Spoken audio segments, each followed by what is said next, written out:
To present to you for the first time, Colonel Eric Lopez, United States Army, retired.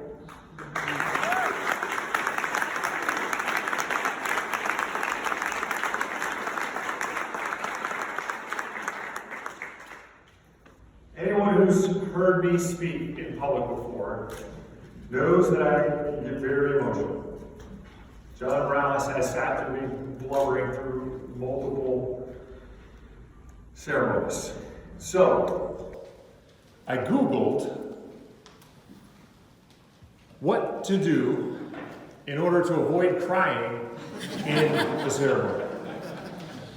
And I'll share with you the few top responses that I have. Number one, drink some water. This relaxes your throat muscles and calms your nerves.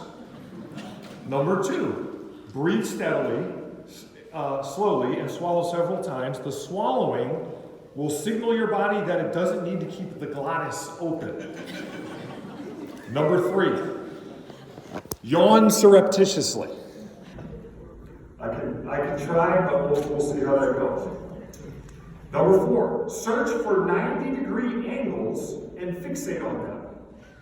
So if you see me guzzling water, yawning vigorously, or staring into the corner, you will know why.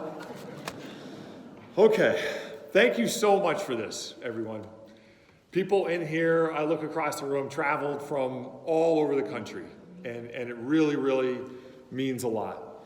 I'd like to say thanks to Major Turner, Sergeant First Class Clark, and the team for doing this. I was in New York and just helping me get it all together. I really, really appreciate it. But I do want to reflect back on my career and focus on and remember a few key moments that stand out in my mind. The first moment is when my dad took me to the local high school to listen to a cadet talk about attending the U.S. Military Academy.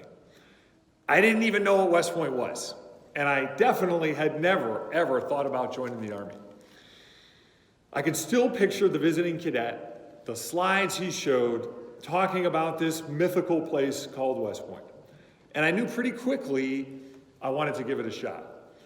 And when I found out it was free, I knew it was for me. This anecdote is a great picture of how my parents were. Dad was supportive and insightful. Mom was wise and always pushing Carol and me to be the best. Mom and Dad, Carol, thank you. Fast forward to 1998, I graduated from West Point, began my career in the 101st Airborne Division, and then I got selected to go to 1st Ranger Battalion. This was to be the formative assignment of my career because the NCOs and officers in 1st Ranger Battalion were so darn good. We were at Camp Blanding for a training exercise, and we had to do a 30-mile foot march. We actually did 30-mile foot marches every 6 months when I was in 1st Ranger Battalion. So we take off, and we complete the foot march in about 8 hours. So basically, we jogged the entire 30 miles with rucksacks on. We finished the foot march, went back to the barracks. I collapse on my bunk, can't move. And I hear this rustling over in the side. Some of my NCOs had put on their PT gear and they said, "Sir, we're going for a run. Let's go. You got to go with us." I said, "Are you crazy? We just walked 30 miles. I'm not going for a run. Have fun without me." But for the rest of my career, these NCOs have been the voice in my head, telling me to do the right thing, to do the disciplined thing. And even now, as a civilian, they are the whisper on my shoulder when I want to sleep in and skip PT. "Come on, sir, let's go for a run." Company command in Afghanistan. A million stories I could tell. 2003, we were essentially in the wild, wild west. We're on our own fire base 10 kilometers from Pakistan. I could talk about my first firefight. I could talk about what it's like to drive through a near ambush. But the picture that stands out most in my mind is very simple. It was my birthday. First Sergeant Dennis Earl and I were sitting in a bush on an ambush patrol. And a flock of goats and a young shepherd were all around us. And they didn't know we were there. I can still hear the bell clinking around the necks of the goats. Tink, tink, tink, tink, tink, tink, tink, as they walked around. And I could still see the shepherd boy like it was yesterday. It was one of the few times we had set up without being detected by the Taliban or by the locals. It was calm and it was quiet. And I realized as I sat in that bush on my birthday, just a few kilometers from the Pakistan border, that there was nowhere else I would rather be. First Sergeant Dennis Earl and I had built a tremendous company. They were fit, disciplined, we were a team, we were a family. And the soldiers were a reflection of him. It was an honor to serve with him and with that company. By the end of my time in company command, I learned a valuable lesson that I never forgot. Water. 90-degree angle. Valuable lesson that I had never forgot. And that was the relationship between the officer and the NCO is the foundation of every unit in the Army. And I never forgot that lesson. Okay, 2005, I get promoted to major. 2007, we move out to Fort Lewis, Washington, Pacific Northwest, the Arrowhead Striker Brigade. I had the privilege of working for the two best leaders that I've ever worked with, Chuck Hodges and Dave Funk. The irony is that those two leaders could not be any different. To say that Chuck Hodges colors outside the lines would be putting it mildly. In fact, he taught us all that there is no box to think inside of. He would always walk, stop saying think outside the box. Stop saying think outside. There's no box. Get rid of the box. He would yell. Creativity, innovation, empowerment were all the traits that Chuck taught me. Dave Funk taught me equally valuable set of lessons. He taught me how to think. He taught me how to lead. He taught me how to command.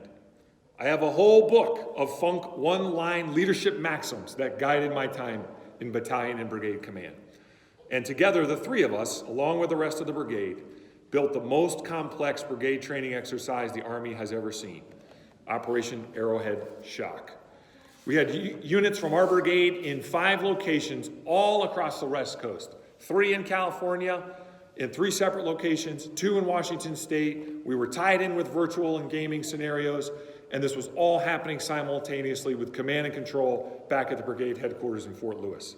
This complexity in our ability to communicate and for leaders to take initiative in all these areas absolutely made us successful during our 12-month deployment to Iraq. The Arrowhead Brigade was on another level from other brigades in the Army, and it was due to the leadership of these men, and it was an honor to work for them. 2012, I'm a battalion commander now. It's my turn to lead. I had the honor of commanding one of the oldest and most historic battalions in the Army, 2nd Battalion, 2nd Infantry. We trained up here at Fort Knox and deployed to Afghanistan in 2013, and it was an incredible deployment. We had such a good time training and fighting alongside our Afghan counterparts. The best part for me, though, was I was able to take all the mistakes I had made throughout all the deployments, all the lessons learned, and put them into and pour them into our battalion. 2 big memories from that time. The first one was we did a panel right here at Fort Knox, and we brought in our Vietnam veterans that had served in 2-2 Infantry in the Vietnam War. The young Ramrod soldiers listened wide-eyed as these Vietnam vets shared their lessons learned. And the biggest takeaway from their advice, deploy with honor, maintain honor, redeploy with honor. They burned that into our minds. It wasn't even worth coming home unless you could come home with honor. And that's what we did. I don't know if I can get through the second memory.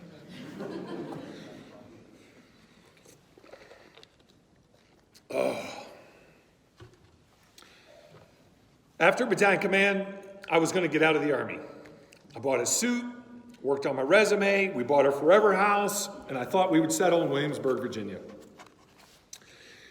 I was trying to force these doors open to get out of the Army, but God clearly kept slamming them shut. And then on New Year's Eve, God opened another door. The brigade commander of 2nd Brigade, 101st, who I had never met, called me and said, I'm going to Iraq, I'm taking 20% of the brigade with me, and I want you to come to Fort Campbell and lead the rest of the brigade while I'm gone.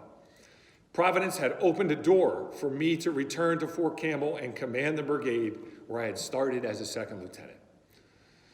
And it was by far the most fun assignment in my 25 years in the Army.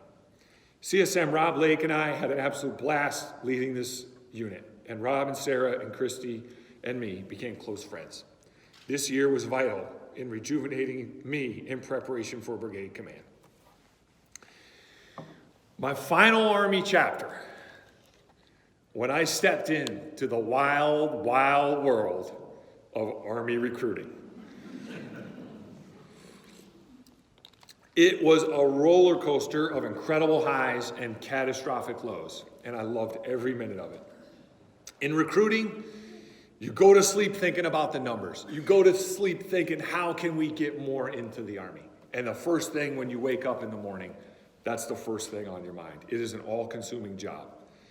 The high that I felt when we made our Army Reserve mission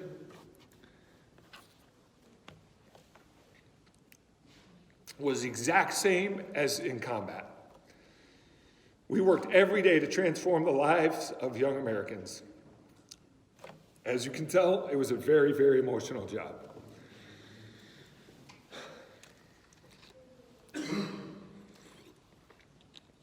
Oh, the glottis. I gotta get the glottis relaxed. Man. So 24 months though, 24 months we try, 24 months, we never made our regular Army recruiting mission. But luckily I had a great Ranger buddy, Ryan Rezon. You heard him, he's loud, he's brash, he's from Massachusetts, he's an airborne Ranger. The only time I ever saw Ryan soften up, just a little bit, right before his retirement party. He and I were the last to leave the brigade headquarters. We stopped at our sign. We paused. He teared up just a little bit, and he said, "Sir, we gave everything we had."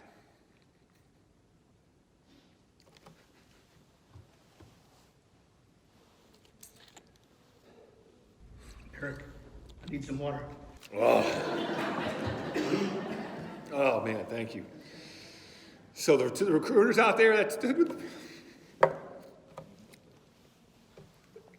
it was an honor to wear this badge. All right, land the plane. I said that in many meetings. I'll say it to myself now. Land the plane. All right.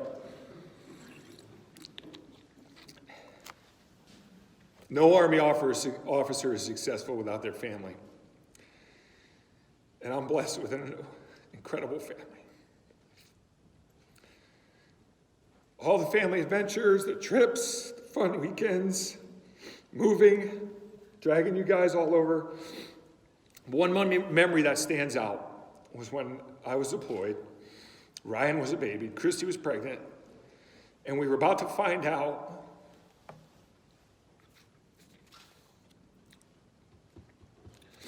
whether Nate was going to be a boy or a girl. I knew it was going to be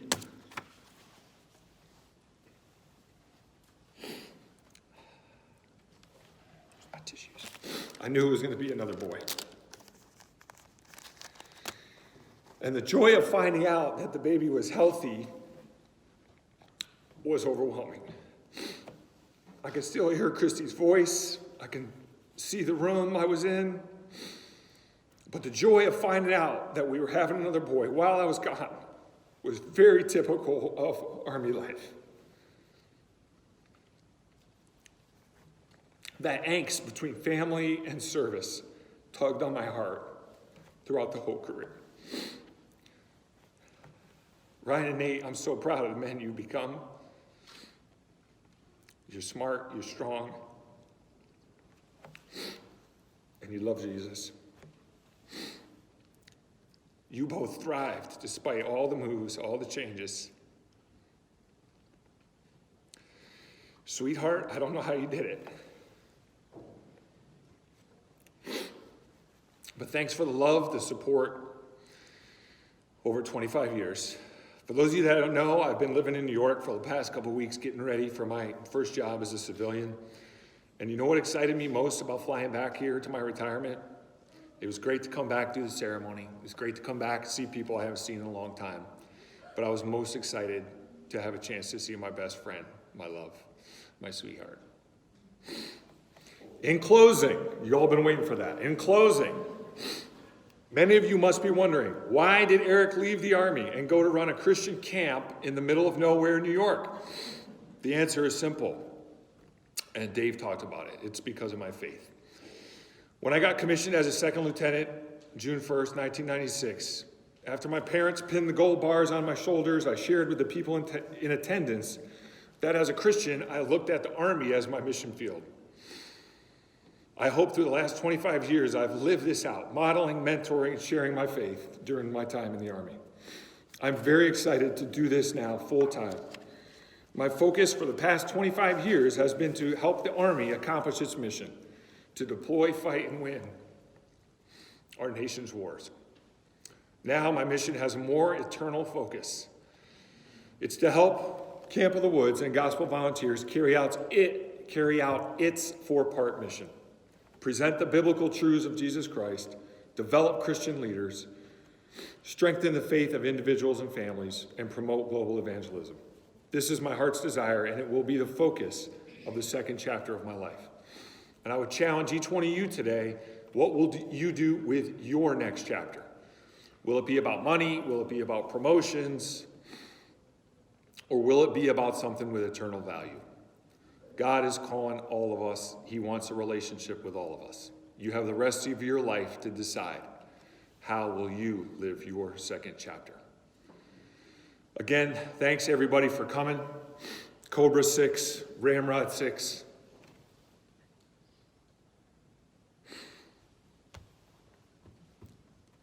Strike 6-6.